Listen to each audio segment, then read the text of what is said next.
Okay, I think we are live. Hi, everyone. This is No Nonsense Whisky Live. This is the second proper episode of No Nonsense Whisky Live. Of course, I am VimPF. I'm going to be checking out the chat down this side here, and I've got a great guest with me today. But before I introduce him, I've got my own little thing in the background. There's always technical hitches, isn't there? There you go. I've sorted that out. I'm going to be doing a little segment just before I start with Rene. Just to talk about a guy who is in the whiskey fabric, the kind of WhiskyTube space, called Lloyd Fink. And he used to be on Bubba And The Beard, and now he does Getting Weird with the Beard. But unfortunately, he had a bit of a disaster recently and his house burnt down, and he literally lost everything apart from what's in his car. So we're kind of getting together a little bit, the WhiskyTube guys, and trying to point people to his PayPal to donate to him, and there's a couple of other things. So just want to show this up. I'll show this up again later. Hopefully this is the right way around. But this is lfink27@gmail.com. If you feel like sending him something to help him along, that'd be great. But also, there's a couple of other things you can do. There's a book that he wrote, and it's on Amazon. It's called Hiking to Beer. And I bought it myself, £7.50. There's a link in the description below for the UK version, but you can get it on all of them if you've got a Kindle and whatever. But it's a really good book. It's funny. It's about him trying to lose weight. He lost his job. He gave up beer. He hiked this horrendously huge long trail and wrote a book about the experience of it all. He's also got a beard company for beard products, which is the 27 Beard Company. There's just links in the description below again. So if you're watching this on the replay, please do check it out. Donate him some money if you can. If not, then just go and check out the channels that he is part of and support him that way. But either way, I hope you guys watch his stuff. And as you can tell, we're all a bit choked up about his experience. But yeah, just to go through a couple of the comments to catch people here who are coming in. Steve Grimes, 8 p.m. Yeah, I was a little bit late. Steve, thanks for dropping in. George Capellan, he'll only have a few minutes, but that's okay. Check out the stream later. Lloyd, yes, Jason Voorhees, we are talking about Lloyd. He, I think I've just got something with a sweary on it. Jason Voorhees. Yeah. Hi, Kilted Moose. Hi, Jason Fisk. Hi, James Hope. Okay, that's all the guys who are in for now. That's my little intro. I'll go on about Lloyd again a little bit later on once more people have turned up. But for now, I'm going to introduce my guest. He is Rene from SOWLEG, which is the Society of Whiskey-Loving Elderly Gentlemen on YouTube. Absolutely brilliant channel. I've been a fan of theirs from the start. They've been a subscriber of mine since pretty much I started as well. So I'm just going to unmute the chap and we'll bring him in. Hi, Rene. I think you're unmuted now. Hey, thanks. How you doing? Thanks for having me, Win. Good. It's good to have you. Good to have you here. As I said a second ago, I've been a huge fan of SOWLEG from the start. One of my favourite things about your channel is that it's all outside. You go into the woods and you record your whiskey journeys there. What kind of made you go outside in the first place? Well, I'll just have to say before I go into that, really nice thing you're doing with supporting Lloyd. It's very nice gesture. Well, it was sort of a combination, really. Jacob, who's the other guy on SOWLEG, and me go way back 30 years or so. And for the longest time when we were younger, we'd be hungover and go out to the woods and, let's say, reevaluate Saturday night. So we've always had a passion for just walking around in the woods and just enjoying it. And we wanted to do something a little bit different, trying to give the channel a twist. And it also turns out that it's actually quite a lot easier to do lighting outdoors than indoors. So there's a nice little added bonus there. I definitely feel that. It's quite difficult for me to light this room. I've got it's not expensive, but it's a really bright daylight bulb that I have to have in this room to keep it well lit. Yeah, well, several of the YouTuber reviewers you'll see getting better and better at lighting, so they'll have backlighting, front lighting from 2 different angles, and well, it looks really good, but it's also a lot of work. As you can see, I'm right now in a very small office space here with all my nerdy hobby things, where it would be impossible to get any decent lighting. So, yeah. On the other hand, sound is an issue. Just wind is really tricky outdoors. But well, it's nice. We get to go outside, and in the winter it's very funny, though also sometimes very cold. Yeah, I have to say, when I like watching the changing of the seasons, because you do one every week, and in the summer I'm so jealous of you guys who are out there in your t-shirts and you're enjoying the sunshine. Then it gets to December and I'm not so jealous anymore, and you've got your big coats and you're out there and your glasses are all frosted up. And several of our subscribers have been asking, well, for when the snow were going to come, right? So finally, all last year we didn't have any episodes with snow, but this year we got a few all white all over. Yeah, the as they're calling it in the UK, the beast from the east. I don't know if you've been giving it a name in Denmark, but no, it's except from it being rather late in winter, it's no big deal. Yeah, definitely. I am glad I'm indoors when it does happen, though, I have to say. The whiskey that we're talking about today, just in case anyone wants to drink along, we have 2 different versions of it, actually, I think. It's the Highland Park 12-year, nice and standard. It's one used to be one of my favourites, I should say.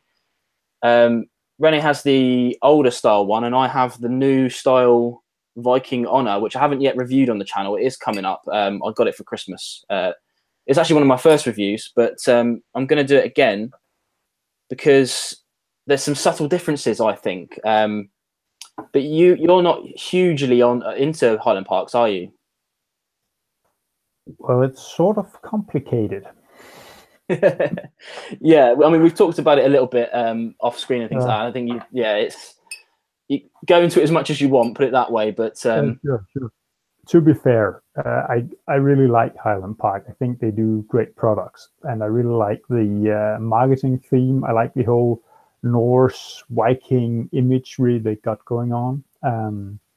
However, they are cooperating with the Danish designer, and I should add, he's actually very good at what he does. He does a lot of their Viking imagery, which is really nice. However, he's also not famous, semi-famous in Denmark for participating in reality shows, and he takes a very aggressive stand, I'll say, on integration policy, and is rather outspoken. And I'll have to say, Danish foreign policy or policies, especially toward integration at the moment, is, in my opinion, a rather sad thing. So we've put down an embargo on Highland Park. Yeah, I think fair enough. To be fair, it's pretty harsh stuff. I did, when we first sort of started talking, I remember saying to you that you should try and lift your embargo, because I love the Highland Park 12-year. For me, I'll go into the taste a little bit, but I think it's different liquid in this than what you've got, because as fans of the show will know, I get sulfur quite a lot, and I get it in this. And I never did before. But just before we go into the actual dram itself, I wanted to talk about a few features of the bottle that I quite like before. Yeah, odd things to talk about a bottle, isn't it? But my favourite thing is this new cap, and it's a cork, as expected, but it's got these little notches. I don't know if that'll focus in there. Yeah, these little notches in the lid, so that when you put it back, you can twist it back on, and then it's sealed shut, sealed secure, which I think it's a silly little thing, but it's a nice little feature. And it's got a little outline of Orkney on the bottom as well. A couple of nice little things. I think it's quite nice, the bottle design. But what do you think of the dram that's in front of you then? I think it's nice. I don't think it will ever be one of my favorites, but I think it's a nice dram. It's mellow, sweet, vanilla, honey, in a sort of a held back way. I'm getting more and more into the lightly peated stuff. I think it's often very interesting, these whiskies that hit a spot where peat is an element and it's not just a peated whiskey, if it makes sense. Yeah, definitely. I'm glad you're getting into the more lightly peated stuff as well. My peat journey has been a bit awkward, but I'm pretty much there now. I like quite heavily peated stuff these days, which is a bit strange.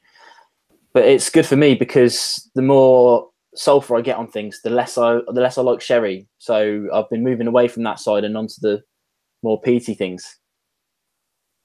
Well, that's really a lot of the fun, right? Just exploring all the possibilities. Definitely. And I think anybody who just narrows themselves into one little version of whiskey it's up to them, obviously, but I think that they're missing out. Just want to do a couple of quick shout outs from people that have just dropped in and a little bit delayed. I'm going to be catching up with the chat as much as I can, folks, but it's going to be difficult. We've got James Hope in, Chris Beaton in, Alan Kay's in, Whiskey Wins is in. Martin Colmer says that SOWLEG is one of his favourite YouTube channels, so that's cool. Nice. And hopefully, I think James Hope has just subscribed to you as well, so hopefully that's another subscriber your way. Cool. Thank you. We've also got, scrolling down, Gary's Whiskey Reviews. He's a fledgling YouTuber as well, definitely worth checking out. And Paddy Corkscrew, who's a newer friend of mine, to be fair, but a good friend no less, from Northern Ireland, big into his bourbons. Aquavite's just dropped in as well. He's going to moderate for me a little bit, but hopefully he'll keep the chat going because it's going to be quite hard to keep track of it all. But yeah, so I wanted to get you on here because one of the things you just love making the videos and putting them out.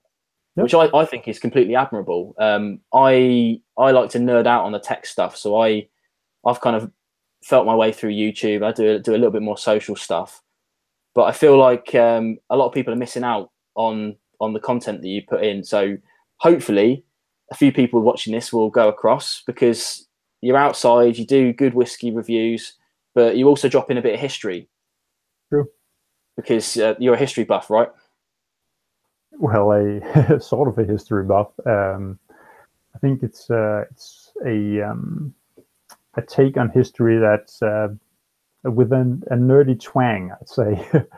It's very much about medieval history or castle ruins and stuff like that we like to throw into the mix because, well, we're kind of nerdy, both of us, in that way. We're both role players and like that sort of stuff. So it might not always be what you're looking for in a whiskey review, and that's obviously totally fair, but we like to just do what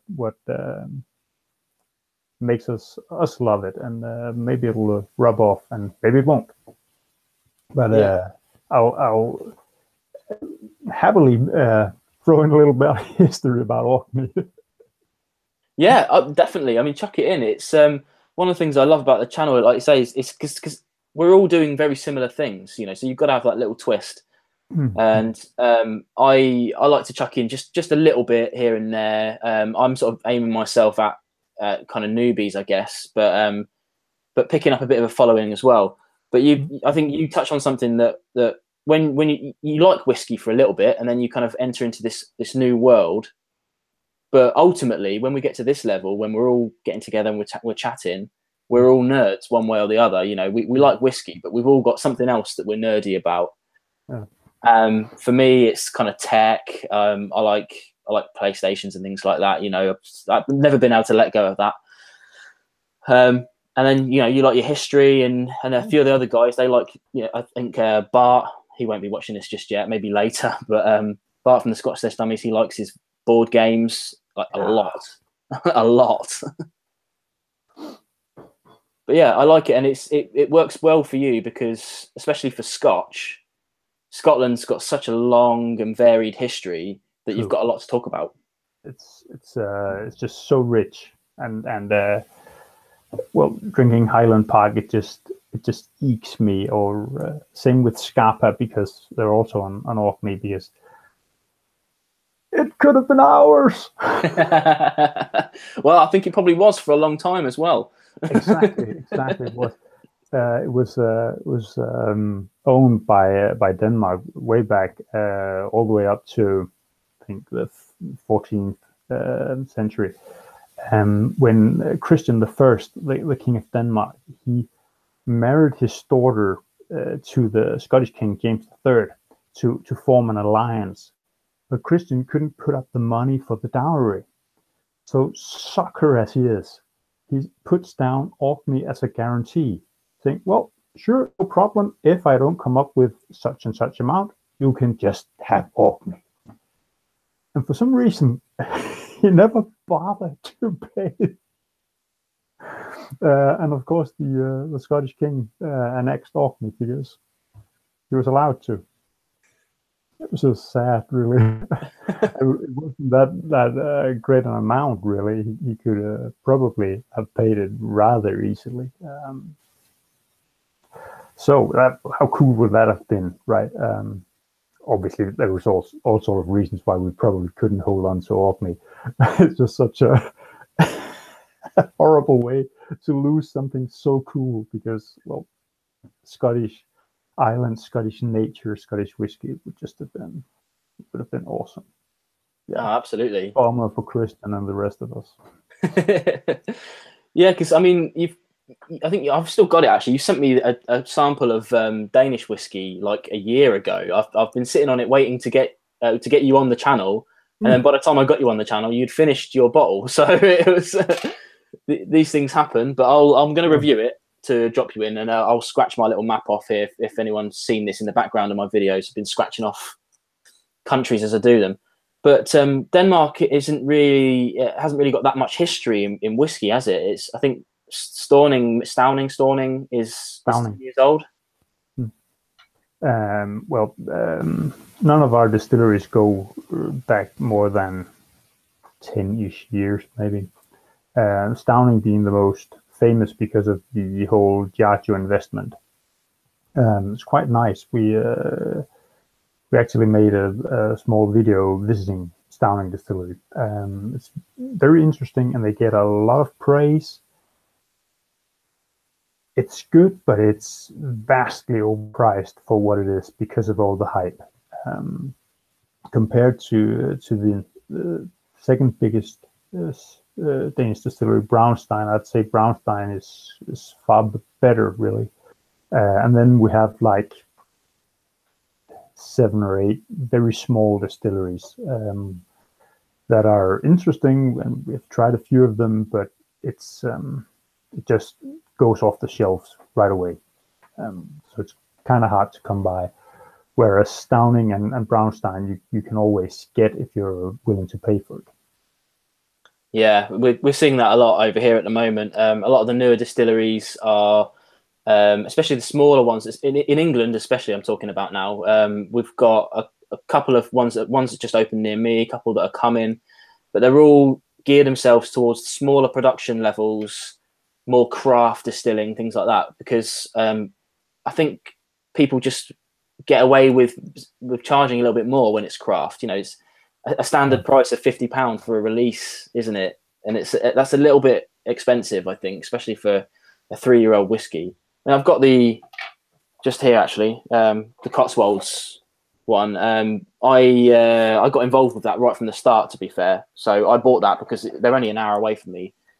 But anyone else in the country that's doing a similar thing, I haven't invested in that, because for me it's all about it just being close rather than I must have this new thing immediately and pay quite over the odds, I think, for it.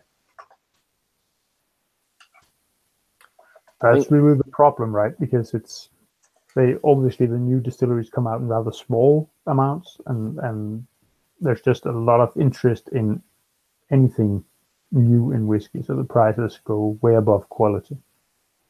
Yeah, definitely. Also got something here that's fairly new as well, which is from Memoir, Swedish whiskies. Yeah. Yeah, I've got a couple. I've got the Brooks whiskey, which is their standard. It's good. It's good, you know. But it's reasonably priced as well. It's like £30. So, and a couple of the other ones are a bit more, but they can do it. They can produce it cheaper, I think. Yep. It's a bit of a shame. I mean, I'll never get any of the Stowning stuff unless I get it from you, I imagine. But I don't think they're selling much across the borders. But hopefully, as it goes along, they'll sell more and more. But I guess I'll have to expand a lot to do that. Memoir is doing really good stuff too. Yeah. Have you seen their new distillery? Going a bit off topic a little bit, but have you seen their new distillery that they've got? Nope. It's amazing. They call it the Gravity Distillery, and the whole thing is in one vertical building, everything, including the offices. And the process starts from the top, where they do all the kind of mashing and the fermenting and things like that, and then it goes down a level where it goes through all the stills, and then it goes down a level. So all the processes where they would ordinarily have to pump something to somewhere else, they just use gravity to feed it. And apparently they save 41% of their energy bill to do it. That's a cool idea.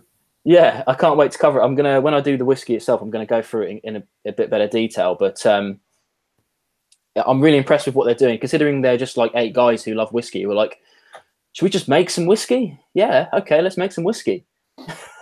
Okay, I'm going to do another quick catch up on the chat because I think Aquavita, he's just come back in, bless him. Here we go. There's a question. Gary's asking, can anyone recommend a heavily sherried whiskey? There's been a couple of recommendations in the chat already, Glendronachs and things like that. For me, I don't know what you think, but for me, it's the Glenfarclas 105, which I think someone else has already said. Yeah, super nice. Yeah, it's so cheap as well. It's something like sort of 40, 45 pounds in the UK for a cask strength like that, and it's not a hint of sulfur for me. Perfect. We've also got Whiskey Whistle in, who is up at 5 a.m, where he is to watch. So bless him. He's going to catch it on the replay. He says, "Okay, even better." He said hello to you and Jacob. Unfortunately, Jacob couldn't be here tonight. Yeah, which is a shame.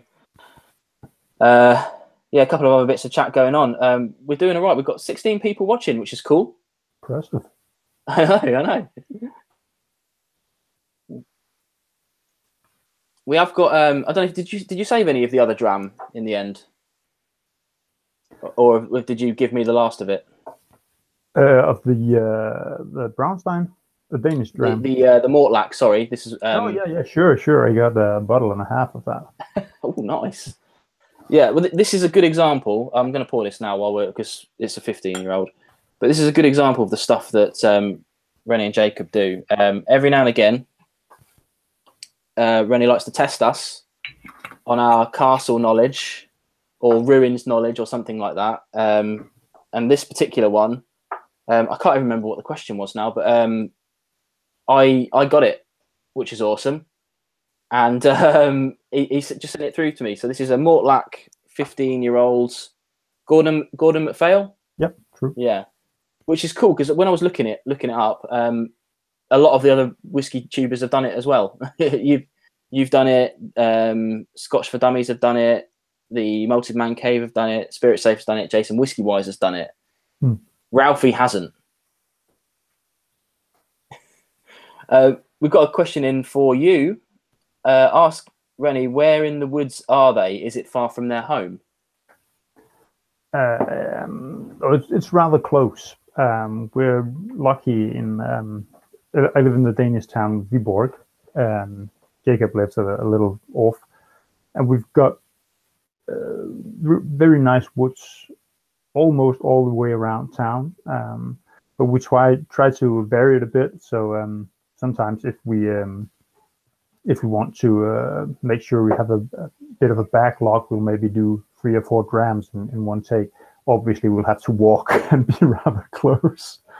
But normally we'll drive maybe kilometer or 3 perhaps, and find somewhere nice. It's often a balance of keeping it in the vicinity because we think it's a very beautiful spot, but we also don't want to be somewhere where it's too crowded.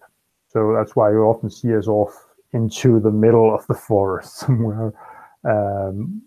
We oftentimes run into just random people out taking a walk, and it's always hilarious in some part. These two guys standing out smack in the middle of nowhere talking into a camera, drinking whiskey, and they just no. Oh, I just I think it's cool because it gives this air of literally you're in the middle of nowhere.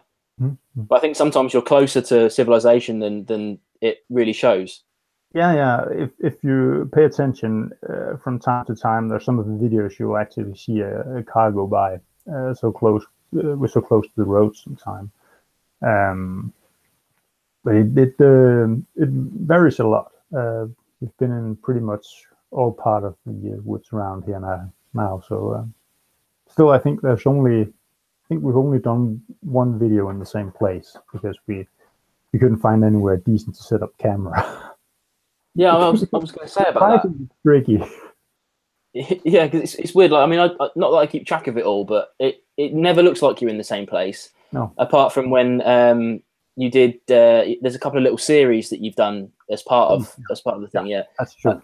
One of my favourites series that you did was on how different things affect whiskey, mm-hmm. And I found that very intuitive. Like I've made a couple of notes just to make sure I remember what they were. But my favourite one was the faints and sulphur because of how it affects me so much. But you also did about different finishes, oaks, and fruits and flowers. Yeah.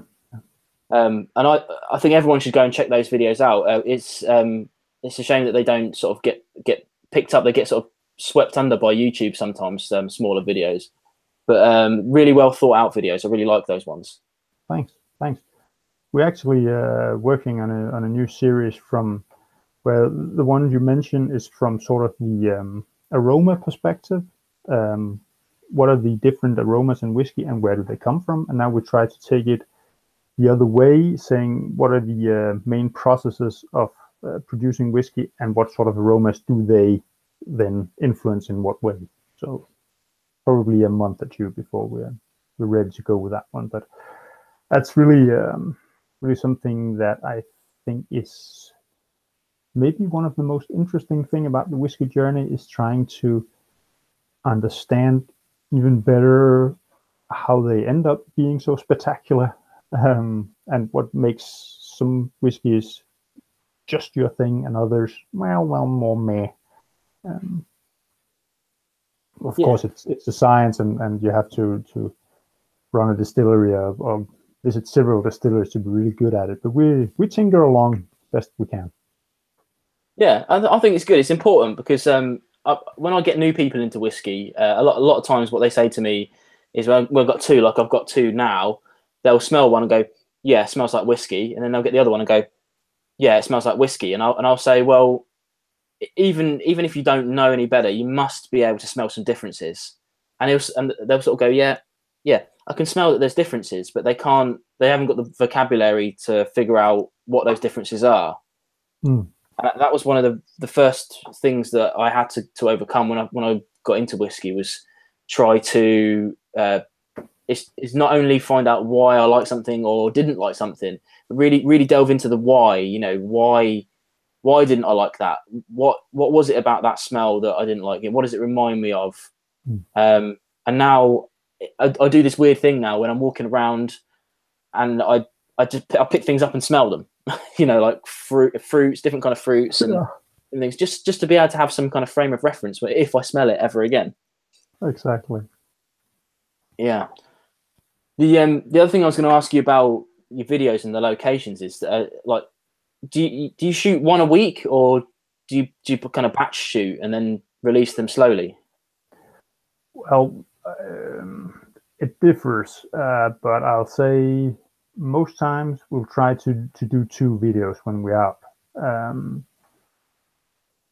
If we can see we have a busy schedule ahead of us, we'll sometimes do 3. I think we've been doing even 4 at a time at the start to build up something you don't want to run out. And then it depends on how much time we have. So, well, sometimes we only make the 1, but we try to aim for 2 or 3 and then release every weekend, because it can be tricky, family and all sorts of obligations, and so you have to cut some corners.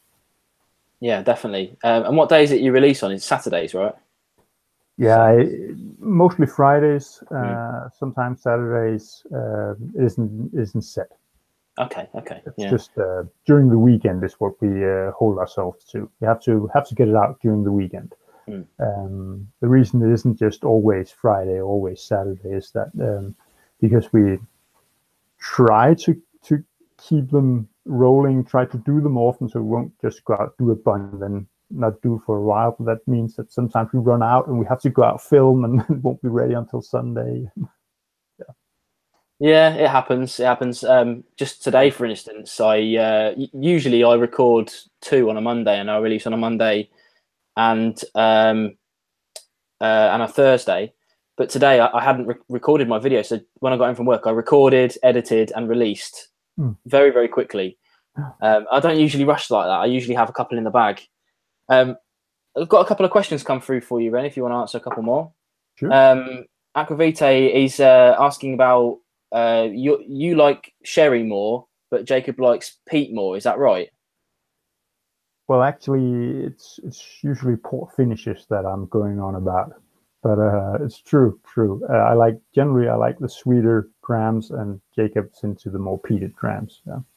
Okay, because I think sometimes that's what I'm kind of jealous of that as well. Is that you have that kind of alternating viewpoint to bounce between. So if one of you doesn't like it, maybe the other one will, or whatever. But there's sometimes you guys will agree, but sometimes you'll be quite enthusiastic about a dram, and Jacob will just sort of like, yeah, it's all right.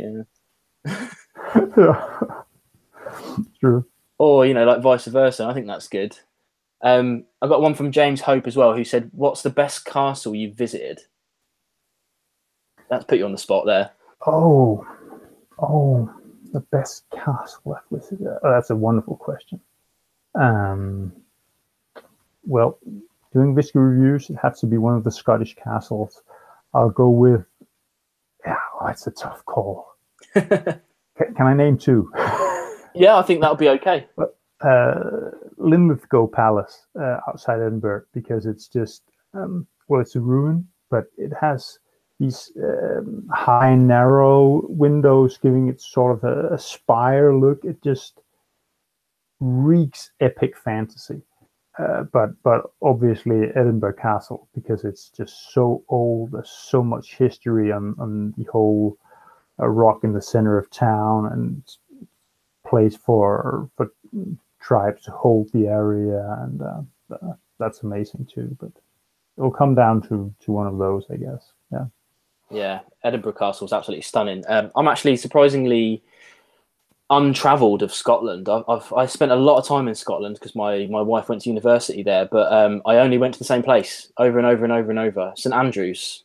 So I've been to Edinburgh a few times, and St Andrews a lot. St Andrews Castle, if you could call it a castle, is hardly anything left of anything there. But if they didn't ask me, but my favourite castle I went to was Carcassonne, actually in south of France. Oh yeah, that's great. Yeah, it's mind blowing.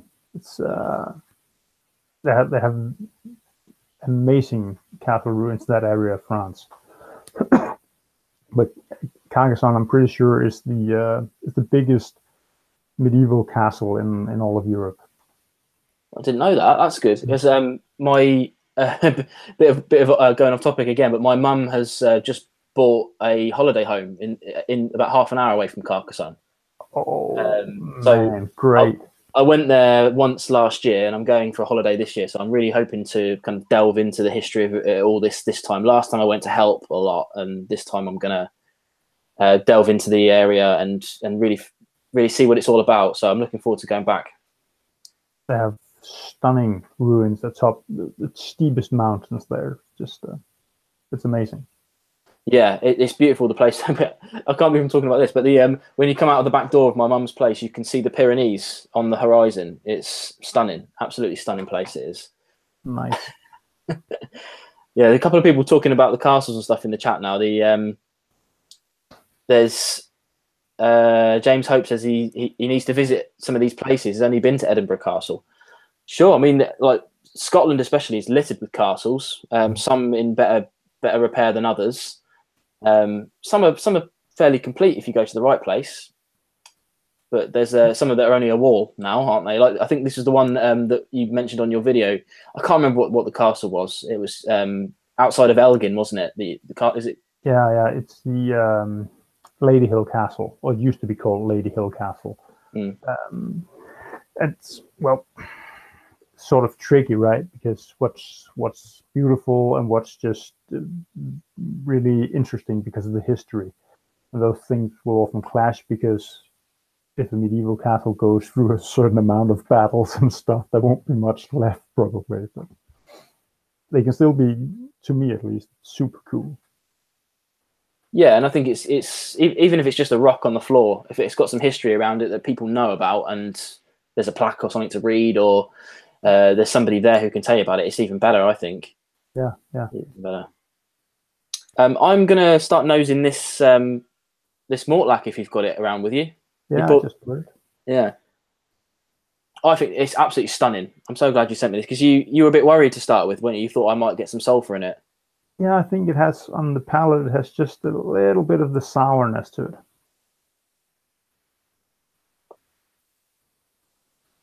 Yeah, I see what you mean. It's totally different to the nose, actually, isn't it? Yeah. For me, for me anyway. Yeah, it's really sweet, and I think there must be some fruity sweetness on the palate. Or to me, at least. Yeah. Just in case anyone didn't catch what we're drinking, this is the Gordon MacPhail Mortlach 15. There you go. Some people are asking what it is. I forgot to mention it. There's a SOWLEG have done a video on it. So have a lot of people, as I mentioned a little bit earlier. But it's I don't think you can get it anymore. I think it must have been a limited release. Actually, I don't think so. I was talking to our local whiskey pusher a few weeks back, and he said that Gordon and MacPhail had trouble getting the amount of Mortlach they needed to keep putting it out. But the intention was that it would be still running. Whether he really knows anything about that, I can't be sure. But at least they've been producing it for quite a long time. I think it's amazing. But I also like Mortlach a lot, and Gordon and MacPhail usually delivers high quality casks, in at least in my experience. Yeah, definitely. It's something I'm just getting into, actually, is the independent bottlings. I typically I would go just for supermarket stuff or things that were on general sale in specialist stores, which my specialist store, in my city, it is just awful. The best I've got is a wine shop or an off license that sells some whiskey at horrendously inflated prices. But they don't seem to have any independent stuff ever. You know, they've got just some things that are kind of hard to get hold of. They apparently do a service where they can get hold of things for me if I ask them to, but it's extra money, and I just wait until I go to a proper specialist in one of the bigger cities around and see what I've got there. But it is something I'm trying to get into, is independence. But I find the biggest problem is, unless they're going to do things like this, is that like boutique whiskey, for instance, the single cask stuff that's amazing. By the time you find out it's amazing, it's already sold out and it's gone. Yeah. Well, one thing I do envy about your area is how certain supermarkets will carry their own brands that are actually, it seems, quite good. Like the Glen Alba, I see lots of places. I'd love if we had something like that here. There's no quality whiskey in that sort of what would you call that, supermarket brand-ish stuff. All we get is cheap blends or Diageo products, pretty much, in supermarkets. Yeah, it's a shame. I mean, I've covered a few. I'm just looking around to see if I've got any on the floor down here, but I don't. Um, yeah, the one of the my favourites at the moment is Aldi. Are They do this thing called Glenmarnock, which is their Mhm. kind of fake distillery that doesn't exist. But they consistently put out an Isla, a Speyside, and I don't know, maybe a Highland, or I don't know what it is, but they're £17 in the That's UK. amazing.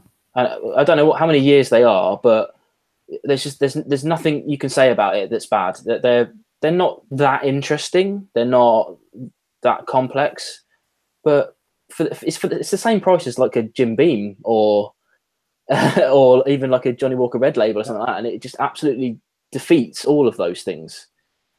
So yeah, it's a shame you can't get stuff like that. We are very lucky, and also I know like there'll be some Americans watching. They're completely surprised to hear that I can order next day delivery whiskey on Amazon Prime. Cool. Not a lot, but stuff like the Highland Park 12, I could order that probably now and get it tomorrow. It would cost a little bit more, but that's something else that should never be sniffed at. Really, it's we've got it quite lucky. Yeah. Just have to pay a little bit more tax, although that's nothing in comparison to what you guys have to pay, is it? So It's quite heavily taxed in Denmark. Most things are, but yeah, it's the Danish way, right? Most things are heavily taxed. We pay a lot of taxes, but we also get a lot of really nice stuff for free. So it all evens out, I think. yeah, I happen to agree there. We're always talking about trying to reduce taxes here, but then we moan about when tuition fees go up and all things like that. And Yeah, yeah, politics is for another day, I think. that might be better. Mm, mm, definitely, definitely. I'm still drinking this Mortlach. It's incredible. I love it. Just the nose on it. I could smell that for hours. Absolutely fantastic. Okay. I think what I'll do is I'm just going to mention Lloyd again, just in case people miss that, because there's a few people that have dropped in. If you don't mind, that is.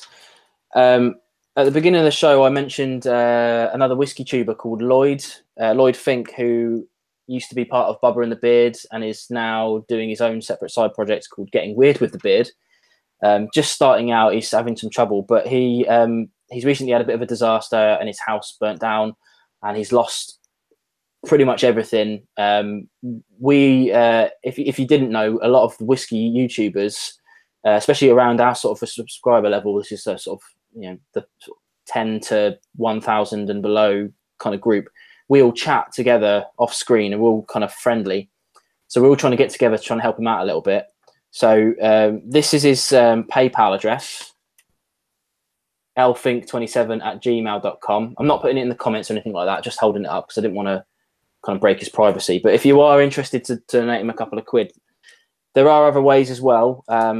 He's got a book out called Hiking to Beer, which is really, I've got it myself. I paid £7.50 for it on Amazon. There's a link in the description for the English links. If you're somewhere else, you'll have to find them from your own Amazon or whatever. But it's a really good book, and any purchases like that will go straight to him. And he's also got a beard company, beard products called 27 Beard Company. They've got an Etsy and they've got a Patreon. Links again are below. As Roy said on here, he's a really good guy and he's putting a brave face on it, but the situation is really bad. He could definitely use some support, not just from the WhiskyTube community, but from sort of everybody who watches these things. I know the Scotch Test Dummies have done a few things, and a few other live streams are coming out to kind of appeal just to get some cash together. But yeah, hopefully if you guys will maybe buy his book, I think that will help out a lot. Yeah. Okay. Let's go back to Rene. That's really nice. I've watched a lot of his stuff, especially the stuff he did with Bubba, but also some of the later stuff. He's a wonderful, funny guy. He is actually, and I have to say, I haven't finished the book. I've started reading it, but it's hilarious. You know, he's just an inherently funny guy, and for somebody who decides to just he didn't necessarily drop everything because I think he lost his job, but just to go and walk a 2,000-mile trail for something to do he is a really funny guy, and I feel for him. I really do. And I wish I could understand more, but I can't imagine what it's like at all. Yeah, as Roy's saying, the book is called Hiking to Beer. You can just Google it. You can go on Amazon. It is on Kindle. You can't buy the hardback, I don't think, anymore. But yeah, check it out. I've demonetized this, and I did say at the start of the show as well. I don't want to get any super chats or anything like that on this live stream. I just want anyone who was going to do anything for me to maybe go and help him out.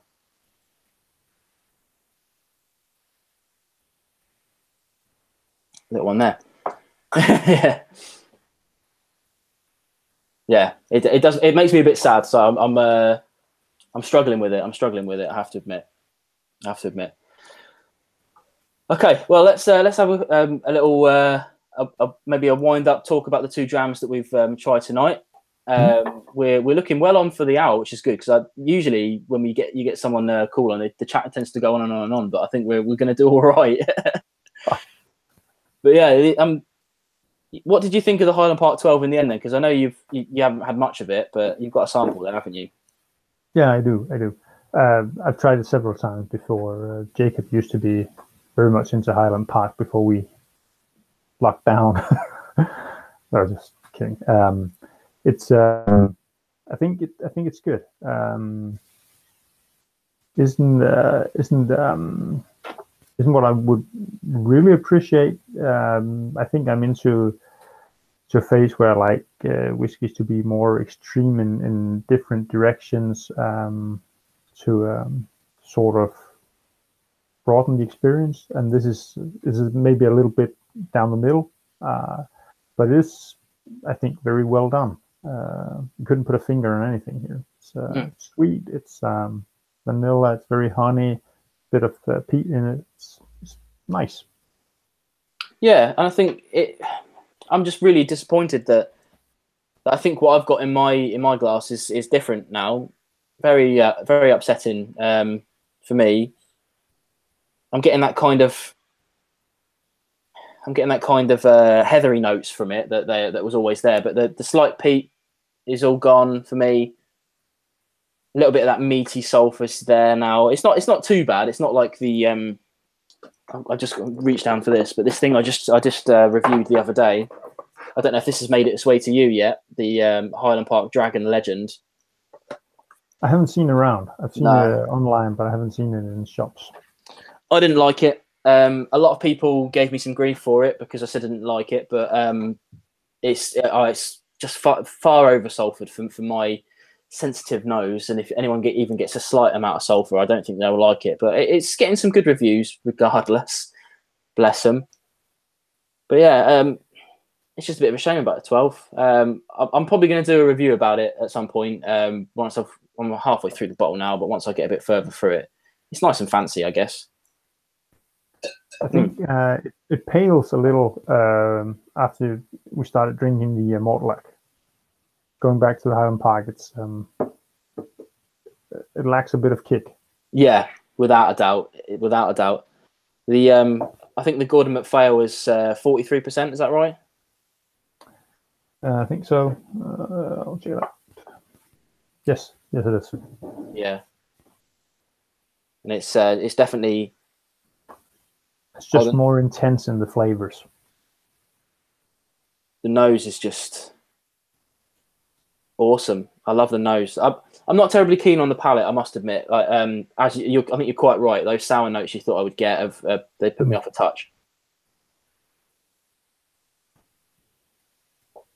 But I could just sit and smell that all night.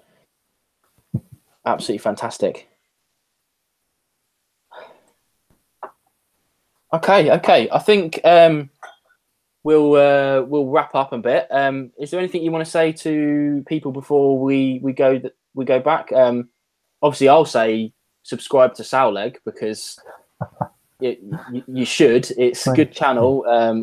It's a shame that the guys watching didn't get to meet Jacob tonight, but it's you will when you go and watch his stuff. I'm really liking what you're doing at the moment. Actually, I forgot to say earlier, which is you're editing in the names underneath yourselves, and you give yourself a little nickname each time now, depending on whether, like, I think one time you said, "Oh, the cold Danish man," and the other guy, like, whatever, and whoever was grumpy that day got something that. Just having a little bit of fun with that.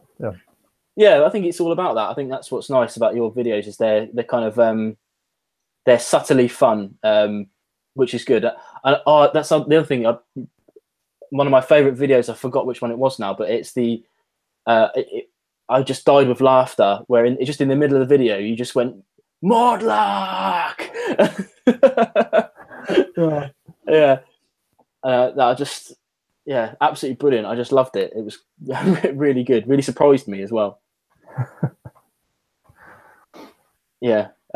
This Jason Voorheesy's in, and he was just saying he was trying to place your accent, and we were talking about this off air the other day about you were saying that the 5 minutes you speak of English a week. Yeah, but this is it. You're a little more this week, but I get to speak 6 or 7 minutes of English each week. But so it's actually, well, we often stumble across words and it gets a little bit hiccup. But the most difficult thing about it, I think, is trying to describe whiskey flavors. We just run out of words sometimes. We don't know the right spice name or the right fruit name, or it's coming along, but it's tricky. Yeah, I have to say, I don't think I would have noticed. As I said to you earlier on this week, I find it all very humbling when I can't speak barely my own language properly, let alone anything else. And just to see guys like you conversing in our language, when you could have done a Danish channel, I'm sure the reach would have been a lot less, but yeah, there's a couple of channels around the world that choose to speak in their mother tongues, but I find it fantastic that there's so many around that are able to converse in English, and the fact that people can't even place your accent that speaks volumes to how good your English is. Or maybe just how weird it is. Yeah, maybe. But yeah, it doesn't hinder the videos at all, and I think it's good. I think it's really good videos. Well, I'd like to say thanks for having me. Like you said, I think you mentioned in the start, I've been watching your videos, maybe not from the very start, but within the first few weeks, I think. It's been amazing to see the way you've approached it. I think where at SOWLEG we just go out, have some fun. I'm pretty sure you're having a lot of fun too, but you also have a very professional approach. I've mentioned this to you before. You really get into it, and you try to figure out how to give your audience what they like, and being both super professional about it, but always being super nice and super decent. You're always treating everybody with respect and courtesy, no matter if it's Scott and Bart and there are several thousand subscribers, or it's somebody who's just tagging along like us. I think that's a really nice feature. Oh, thanks. That means a lot, to be fair, because that's the kind of thing I'm going for. I don't think we need to be hostile in this world to get by. Sometimes temper's fray, I guess, but I think it's there's room for everybody, isn't there? And for everyone to do their own thing. And I think that's the thing is that one of the things that I like to do with my videos is that not knowing things really annoys me. So it's all about documenting my little journey. So when I do a video, probably the week before, I'd never even heard of that dram or any of the history, anything like that, and I have to go and research it all, which is it's good for me, and I'm kind of jealous of people like you guys who have been fans of whiskey for years and know loads already and can just make videos quite easily, I think. But yeah, it's I'm getting there. I'm enjoying it, really enjoying it now. Not that I wasn't to start with, but I am really enjoying the journey. Nice. You're doing it very well. Yeah, and I think you guys are doing. You can see the improvements for everybody. I think it's something I said today, because I've released Abalor 12-year video, and the Abalor 10-year was the first video I ever released, and that video is just awful. It really is awful. I stood in front of the camera and I was like, oh, whiskey! I've got some whiskey, and you can hear this in the background, and the BGM is too high, and yeah. But I shared a link to it because I thought everyone who sees my videos now who thinks they're good should go back and watch that and see the kind of the progression of it all as we're all learning. It's a journey, and it takes a lot of dedication to keep at it, really. Definitely, and I think you guys are the same. The quality has always been there. The knowledge has always been there. We've just added you to our little group on Twitter, so hopefully you'll pick some stuff up and people will start finding out about you a bit more now and come along, because I think you've got like 250 odd subscribers, I think. Not even that, I think. I think we just topped 200. Yeah, and it's good. That shows what happens when it kind of passively you're still growing as a little bit, and hopefully people will eventually start to take notice, because I think it snowballs. That's what happened to me anyway. It was really, really slow at the start, and then the more you get, if that makes sense. Yeah, sure. All right, well, I think we're up to about the hour now, so I'm gonna shut the stream off in just a sec. But I'd like to say thanks for coming on. I've been wanting to get you on this show for a long time, but it's been my fault trying to get the internet sorted out, because in this place I had terrible internet, but it just got upgraded a couple of months ago, hence live stream. So you're my second guest, and hopefully I'll have you on at some point in the future and we can share an actual Danish dram, or maybe I'll send you an English dram. We can do both. Okay, well, thanks for coming on again. Thanks to everyone for joining in. Thanks for Roy for checking out the chat there, because I've kind of lost track of it a little bit, but I'll go through on the replay and say hello to everybody properly. Any parting words from you? It's been a lot of fun. Hope we can do it again. Oh, did I lose you a little bit there? I think I did. Did you say anything? I just said it was a lot of fun, and I hope we can do it again sometime in the future. Definitely. Thanks for coming on, and I'll see you all on another No Nonsense Whisky video.